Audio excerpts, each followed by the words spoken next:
name is Sharl Smith, and this is the KW Artist Co-op. It's 8 or 9 artists that share this space.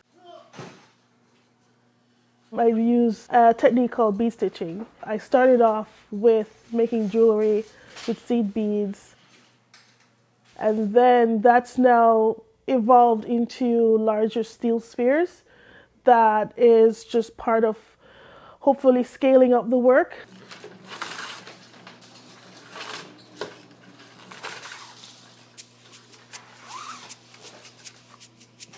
There was a lot about it that appealed to me, and it's taken me a while to even articulate what that is. It's the fact that it's hands-on, the fact that it's spatial, the fact that it's modular, and I'm like building something. I still feel like I'm building.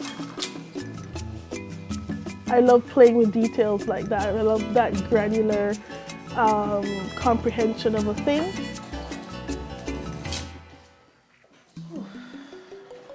When I found the hollow steel spheres online, it made the most sense to me. They were light enough. They also have to resist the tension under the way I weave, which is tension based. It's multiple beads, right? And so everything adds up very quickly. So the thing has to be as light as well as rigid as possible. I definitely start with a sketch. It doesn't end up being that way anyway. I have more and more now a kind of a toolkit of shapes that I know might work one way or another. But I'm still in early stages, so there's still a lot of unpredictability.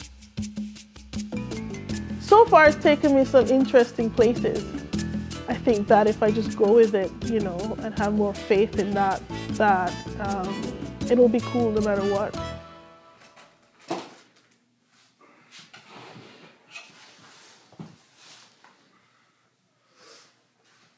I've created these projects that are also tests. The steel has a lot less give, or I don't know, like it's not as smooth, especially because it's steel sheets, so the edge is very sharp.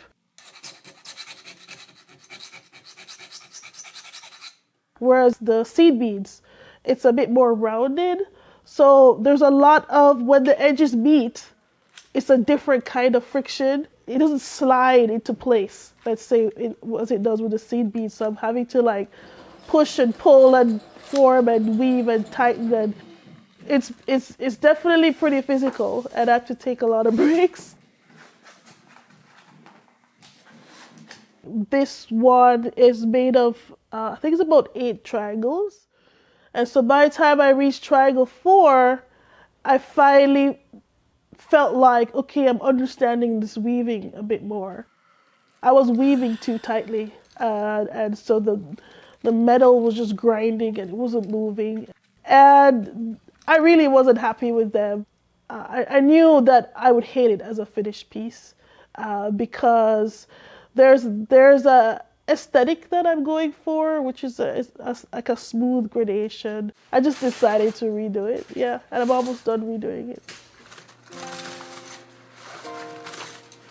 As recently as last year, when I started doing the abstract forms, I was coming out of a bout of depression.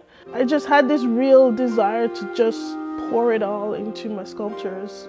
So I have different pieces that are directly talking about depression, anxiety, or grief. The red one I really love because it was nothing like I intended. So the feeling I wanted to evoke was heaviness, something that was also visceral at the same time. Like, it's not being sad, it's something that you feel in your body. Some people have pain, some people have just different things that are crippling.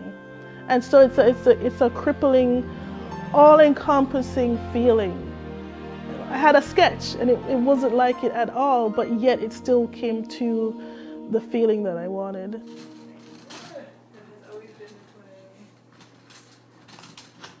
Being in a smaller art community, I've made more connections here sooner than I think I would have. As somebody coming into being an artist, I felt out of my depth, having an architectural background and not going to art school, not having any idea what an art career is about or what it's like. Moving here was difficult, actually. As like a person of color, it was and I never really felt like a person of color till I moved here, and then it was just kind of strange.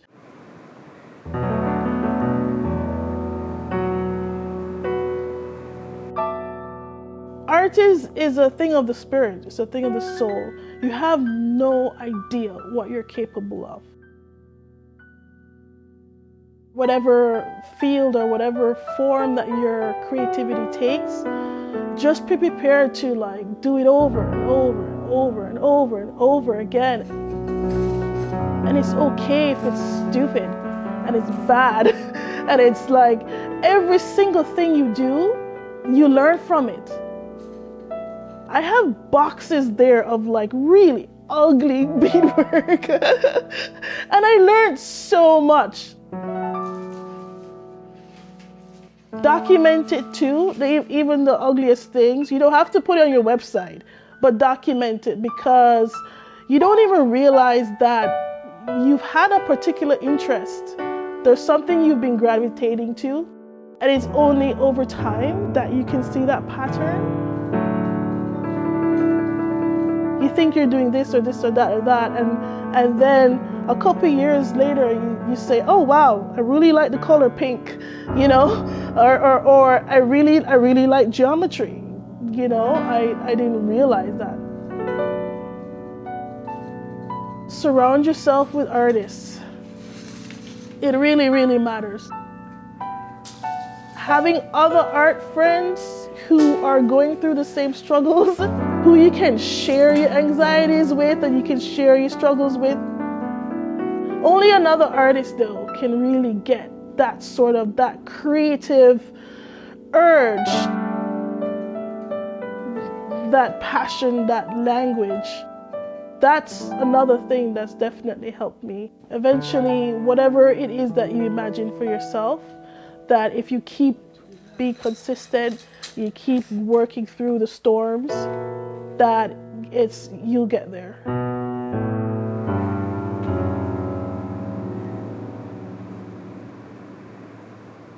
I struggle with depression because I'm intensely passionate. I struggle with anxiety because there's a lot of things that I want to do, and I have limitations with my health, and so that gives me a whole lot of stuff to deal with. I accept the limitations in front of me and allow my soul and my heart to just keep flowing. I come up with new things. I have a transformation of perspective that ends up being so liberating and so informative and so enriching. When you're going through a lot of things and you can just pour yourself into something, into especially that, because it has that tactile quality, it just really connects my senses and it connects my brain, and I can just do it for hours. And even sometimes I'm crying and I'm still going through it. I find art to really connect to something that's transcendent, and it's really hard to put into words. For me, it's an experience, and it's the most grounding, most fulfilling experience